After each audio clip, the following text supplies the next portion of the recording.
दादरमध्ये कबुतरामुळे होणाऱ्या त्रासाविरोधात रॅली, अनधिकृत कबूतरखाने या विरोधात निघाली आहे रॅली। मनसेचा आंदोलनाचा पवित्रा सुद्धा। अमेरिकन लष्करी विमान अमृतसरमध्ये उतरलं, बेकायदेशीर स्थलांतरित भारतीयांना घेऊन परतलं। प्रवाशांमध्ये पंजाबचे 67, हरियाणाचे 33 तर गुजरातच्या 8 जणांचा समावेश।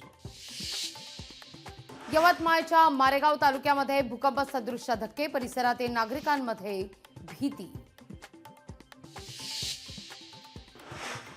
उन्हाळ्याच्या सुरुवातीलाच नांदेडमध्ये पाणी टंचाई, नांदेडच्या भोकर तालुक्यातील पोमनाळा ग्रामस्थांची पाण्याकरता वणवण।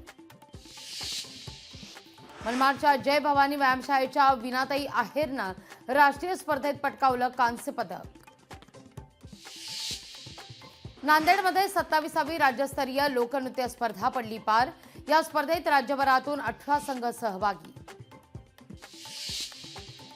नांदेडच्या नायगाव तालुक्यामध्ये यंदा मिरचीच्या लागवडीला शेतकऱ्यांचा कल, यामुळे दरवर्षीच्या तुलनेत यंदा मिरचीतून चांगलं उत्पादन। पैठण तालुक्यामध्ये यंदा 12,133 हेक्टरवर गव्हाची पेरणी, गव्हाचं पीक चांगलंच बहरलं असून उत्पन्नात मोठी वाढ होणार। अमरनाथच्या विकास कामांची श्रीकांत शिंदेंकडून पाहणी, शिवमंदिर परिसर, नाट्यगृह आणि शाळेची पाहणी।